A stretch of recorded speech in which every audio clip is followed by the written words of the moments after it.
The rise of Ashoka ಆ ಒಂದು PAN India cinema ಅನ್ನೋಕ್ಕಿಂತ ಹೆಚ್ಚಾಗಿ ಕಂಟೆಂಟ್ನ ಪ್ಯಾನ್ ಇಂಡಿಯಾಗೆ ತಗೊಂಡು ಹೋಗ್ತಿರೋಂಥ ಸಿನಿಮಾ. ಸೊ ಬೇರೆ ಕಡೆಯಿಂದ ಈಗ ಆಲ್ರೆಡಿ ಬಿಸ್ನೆಸ್ ವಿಚಾರದಲ್ಲಿ ಸಾಕಷ್ಟು ಭಾಷೆಗಳಿಂದ ಆಫರ್ಗಳು ಬರ್ತಾ ಇದೆ ಅಂತ ಹೇಗಿದೆ ಅಂತ? ಅಲ್ಲ, ನಾನು ಯಾವಾಗಲೂ ನಂಬಿದ್ದೇನೆ ಗೊತ್ತಾ, ಪ್ಯಾನ್ ಇಂಡಿಯಾಗೋಸ್ಕರ ಸಿನಿಮಾ ಮಾಡಲಿಲ್ಲ. ಈ ಸಿನಿಮಾ ಕಂಟೆಂಟ್ ಚೆನ್ನಾಗಿತ್ತು, ಈ ಕಂಟೆಂಟ್ನ ತುಂಬ ಚೆನ್ನಾಗಿ ಮಾಡೋಣ, ಎಲ್ಲೂ ಕಾಂಪ್ರಮೈಸ್ ಆಗದೆ ಮಾಡೋಣ, ಇದನ್ನ ಪ್ಯಾನ್ ಇಂಡಿಯಾ ಆಗುತ್ತೆ. ಅದೇನೆ ಈಗ ಬಜೆಟ್ ವೈಸು ನಾನು 100 ಕೋಟಿ 50 ಕೋಟಿ ಹಾಕೋ ಕೆಪಾಸಿಟಿ ನಮಗಿಲ್ಲ, ಫ್ರ್ಯಾಂಕ್ಲಿ ಟೆಲಿಂಗ್. ಇಲ್ಲಿ ನಮಗಿರೋದೇನು ಕಂಟೆಂಟ್ಗೆ ನಾನು ಇದುವರೆಗೂ ಏನು ಖರ್ಚು ಮಾಡ್ತಿದ್ದೆ, ನನ್ನ ಸಿನಿಮಾಗಳಿಗೆ ಏನು ಬಜೆಟ್ ಆಗ್ತಿದ್ರು ಅದರ ಡಬಲ್ ಹಾಕಿದ್ದೀವಿ ಇಲ್ಲಿಗೆ. ಬಟ್ ಅದನ್ನು ಎಷ್ಟು ರಿಚ್ ಆಗಿ ತೆಗಿಬೋದು, ಎಷ್ಟು ಯೂಸ್ಫುಲ್ ಮಾಡ್ಬೋದು. ಈಗ 35 ದಿವಸ ಮಾಡೋ ಶೂಟಿಂಗ್ನ ನಾವು 54 ದಿವಸ ಹಾಕಿದ್ರು. ಫಸ್ಟು 28 ದಿವಸಕ್ಕೆ ಶೂಟಿಂಗ್ ಕಂಪ್ಲೀಟ್ ಮಾಡಿದ್ವಿ ನಾವು ಹಾಕಿರೋದನ್ನ. ಅಂದ್ರೆ ಬಜೆಟ್ ಎಲ್ಲಿ ಕಟ್ ಡೌನ್ ಮಾಡಿದ್ವಿ ಅಂದರೆ, ಬೆಳಗ್ಗೆ 6 ಗಂಟೆ 5:30 6 ಗಂಟೆಗೆ ಸೆಟಲ್ ಇರ್ತಾ ಇದ್ವಿ. 6:30 ಫಸ್ಟ್ ಶಾಟ್ ತೆಗಿತಿದ್ವಿ. ತಿಂಡಿಗಿಂತ ಮುಂಚೆ ಒಂದು ಸಣ್ಣ ಸೀಕ್ವೆನ್ಸ್ ಮುಗಿಸ್ತಿದ್ವಿ. ಬಜೆಟ್ ಅಲ್ಲಿ ಉಳಿಸಿದ್ವಿ ನಾವು. ಎಲ್ಲಿ ಹಾಕ್ಬೇಕಾಗಿದ್ದು ಬಜೆಟ್ನ? ಸಾಂಗ್ಗೆ ನನಗೆ ಒಂದು 500 ಜನ ಬೇಕಾಗಿತ್ತು, ಹಾಕಿದ್ವಿ ಅಲ್ಲಿ. ಇಲ್ಲಿ ಉಳಿಸ್ಕೊಂಡ್ವಿ. ಬಜೆಟ್ ಒಂದೇ ಮಾಡಿದ್ದು. ಆ ಬಜೆಟ್ನ ಎಲ್ಲೆಲ್ಲಿಗೆ ನಾವು ಯಾವ ಥರ ಡಿಸ್ಟ್ರಿಬ್ಯೂಟ್ ಮಾಡಬೇಕು, ಟೈಮ್ನ ಕೊಡ್ಬೇಕು ನಾವು. ಯೂನಿಟ್ನವ್ರು ಸಪೋರ್ಟ್ ಮಾಡಿದ್ರು, ಕ್ಯಾಮ್ರಾಮನ್ ಸಪೋರ್ಟ್ ಮಾಡಿದ್ರು, ಆರ್ಟಿಸ್ಟ್ಗಳು ಸಪೋರ್ಟ್ ಮಾಡಿದ್ರು, ಪ್ರತಿಯೊಬ್ಬರು ಸಪೋರ್ಟ್ ಮಾಡಿದ್ರು. ಅವರಿಂದಾಗಿ ನಾನು 50 ದಿವಸ ಹಾಕಿ ಶೆಡ್ಯೂಲ್ನ 28 ದಿವಸಕ್ಕೆ ಮುಗಿಸಿದ್ವಿ. ಆ 28 ದಿವಸದಲ್ಲಿ ನನಗೆ 22 ದಿವಸದ ಬಜೆಟ್ ಉಳಿತು.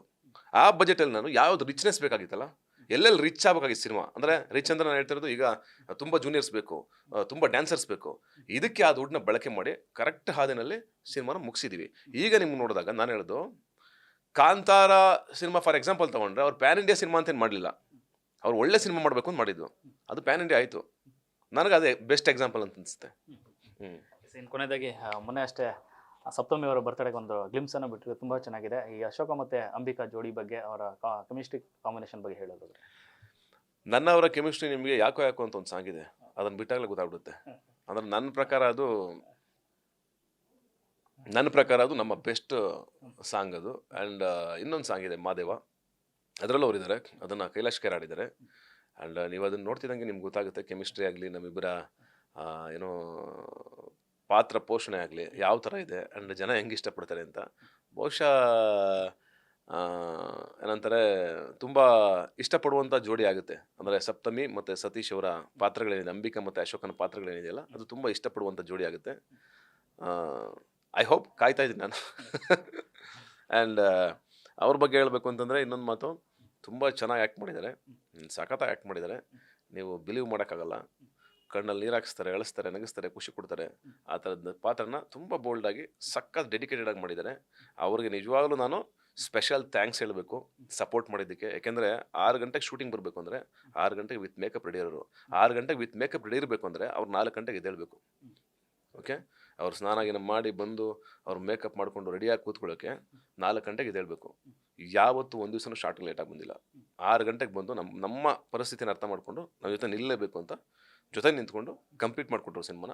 ಅವ್ರು ಒಳ್ಳೇದಾಗಲಿ, ಅವ್ರು ಚೆನ್ನಾಗಿ ಬೆಳೀಲಿ, ಅವ್ರು ಬಾಳೆ ಬೆಳಗಲಿ, ಏನೋ ಕನ್ನಡ ಇಂಡಸ್ಟ್ರಿನಲ್ಲಿ ಅವರು ಟಾಪ್ ಹೀರೋಯಿನ್ ಆಗಿ ನಿಂತ್ಕೊಳ್ಳಿ ಅಂತ ನಾನೇ ಹೇಳ್ತೀನಿ. ಆದರೆ ಎಲ್ಲ ಕಡೆ ಆಲ್ ಓವರ್ ಇಂಡಿಯಾ ಅವ್ರು ಬೆಳಿಬೇಕು, ಅಂಥವ್ರು ಬೆಳಿಬೇಕು. ನಮಗೆ ಸಪೋರ್ಟ್ ಮಾಡೋರಲ್ಲ, ನಾವು ಕಷ್ಟದಲ್ಲಿದ್ದ ಕಷ್ಟ ಅರ್ಥ ಮಾಡ್ಕೊಂಡು ಜೊತೆ ನಿಂತ್ಕೊಂಡ್ರಲ್ಲ.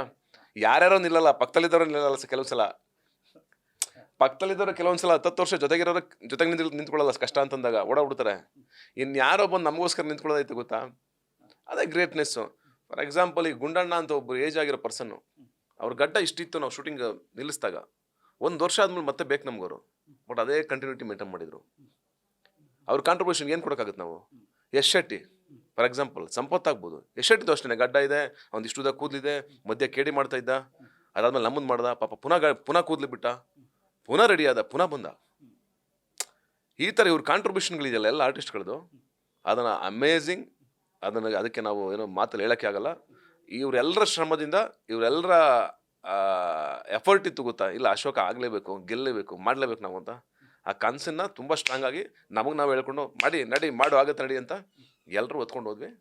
ಈಗ ಅಶೋಕ ಕಂಪ್ಲೀಟ್ ಆಗಿದೆ. Thank you sir, all the best. ಒಳ್ಳೆದಾಗಲಿ. ಹೆಬ್ಬುಲಿ ಕಟ್ಟಿಗೆ ಮತ್ತು ಇನ್ನೊಂದು ದಿ ರೈಸ್ ಆಫ್ ಅಶೋಕ, 2 ಕ್ರಾಂತಿ, ದೊಡ್ಡ ಕ್ರಾಂತಿಯಾಗಿ ನಿಲ್ಲಿ 2 ಸಿನಿಮಾಗಳು. Thank you so much.